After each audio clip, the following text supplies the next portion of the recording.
Generally చాలా plans ఉంటాయి లైఫ్లో, ఇది అన్ఎక్స్పెక్టెడ్ ప్లాన్ ట్విస్ట్ అన్ఎక్స్పెక్టెడ్గా మనకు వచ్చింది. అండ్ అన్ఎక్స్పెక్టెడ్గా బయటకు కూడా వచ్చాను. నాకు తెలియదు నేను వస్తాను నేను తొందరగా. ఈ సిచ్యువేషన్కి సింక్ అయ్యే సాంగ్ ఏమైనా ఉందా మీ మనసులో? అనుకున్నదొక్కటి అయినది ఒక్కటి. ఇంకోటి నేనేమి చేశాను పాపం నన్నంటుకుంది శాపం చిన్నబోయేనే. ఇంకొక పాట కూడా గుర్తొస్తుంది, అది చెప్పు. తొందరపడి ఒక కోయిల ముందే కుయిలా, అక్కడ ముందే కూసుంటే ఉండేదాన్ని, అక్కడ తర్వాత కూసాను. కుక్కర్ పెట్టి కూసేలా చేశారు కాదు, ముందు కూసుంటే ఉండేదాన్ని, తర్వాత కూసాను. అది సో అంటే ఈ 1 వీక్ కూడా చాలా ఇంపార్టెంట్ మీ లైఫ్ లో. అంటే బిగ్ బాస్కి వెళ్ళడం అనేది ఇప్పటికీ చాలా మందికి కళ. ఏంటంటే ఆ గ్రాండ్ ఎంట్రీ శరత్, ఇప్పుడు ఎన్ని వారాలు నేను ఉన్నామని కాదు. యాక్చువల్లీ ఇప్పుడు నువ్వు సీజన్స్ చూసుకున్నట్లయితే కొంతమంది 4 వారాలు ఉన్నారు, 6 వారాలు ఉన్నారు, వాళ్ళు మర్చిపోయారు జనాలు. ఒక్క వారంలో బయటకు వచ్చిన నేను ఒక చిన్న మార్కు, లాస్ట్ 3 days ఒక చిన్న మార్కు నేను మాట్లాడిన మాటలు కానీ బిగ్ బాస్ గురించి నేను ఒక మాట అన్నాను. బిగ్ బాస్ అనే షోలో ఎవరైనా ఎవరి టాలెంట్ ఒక్క రోజులో ప్రూవ్ అవ్వదండి. అలా అనుకుంటే 100 రోజులు బిగ్ బాస్ ఎందుకు, ఒక రోజులోనే షో చేసి ఒక రోజులోనే టైటిల్ ఇచ్చేయండి సార్ అన్న. ఇది ఫుల్ వైరల్ అవుతుంది. యాక్చువల్లీ అంటే మీరు దాని ముందు కూడా నామినేషన్ అప్పుడు నేనంటే ఏదో చూపిస్తాను అని అన్నారు కదా, నాకు తెలిసి మేము మిస్ అయ్యామేమో. నేను చూపిద్దాం అనుకునే లోపల బయటకు వచ్చా. యాక్చువల్లీ ఏంటంటే మనకి ఆ షో అనే ఫార్మాట్ ఎలా నడుస్తుంది అంటే, ఆ షో ఫార్మాట్ అప్పటికప్పుడు చేసేయాలి.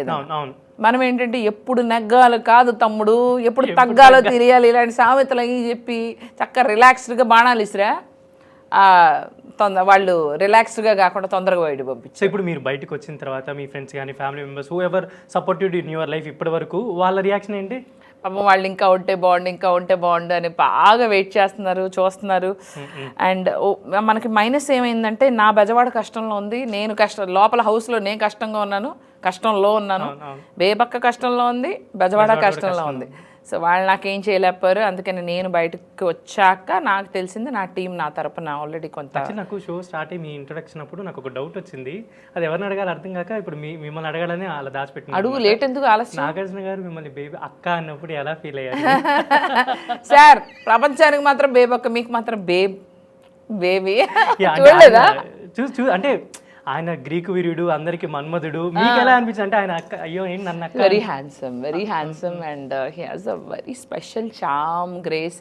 I'm happy. అదే అంటున్నా శరత్, ఎన్ని రోజులు ఉన్నామని కాదు, నేను ఒక బ్యూటిఫుల్ ప్లాట్ఫామ్లో వెళ్ళి ఆయన కలవడం, ఆ జర్నీ అనేది నేను మర్చిపోలేను. అండ్ 1 weekలో వచ్చే ముందల హడావుడి చేసి దులిపేసి వచ్చా. సో ఆయనతో యాక్ట్ చేసే ఛాన్స్ వస్తే యువర్ రెడీ నౌ, ఇప్పటికిప్పుడు వెళ్ళిపోతారా? అయ్యో అసలు ఎప్పుడు రావాలి కదా, వస్తే నేను ఎందుకు వెళ్ళను. నాకెందుకు అనిపిస్తుంది ఏదన్నా ఆయన సినిమాలో ఒక మంచి క్యారెక్టర్ వస్తుందేమోనని. ఆయనే కాదు, ఇప్పుడు మొత్తం తెలుగు రాష్ట్రాలకి బేబక్క ఎవరో తెలిసింది. నేను ఇంత చూస్తారనుకోలే. నేను మామూలుగా చూస్తారు బాగా బిగ్ బాస్ అంటే క్రేజ్, కానీ ఎవరెవరో కారులోంచి కూడా గుర్తుపడుతున్నారు.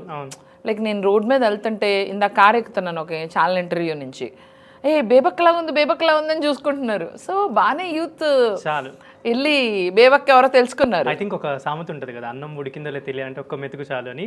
మీరు ఎలాంటి పర్ఫార్మెన్స్ తెలుసుకోవడానికి 1 week చాలు. అంతే అంటావు?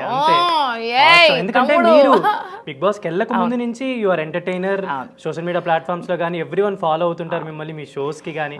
మిమ్మల్ని ప్రత్యేకించి ఇక్కడి నుంచి పిలిపించుకున్న షోస్ కూడా చాలా ఉన్నాయి యుఎస్ కి అలా కానీ.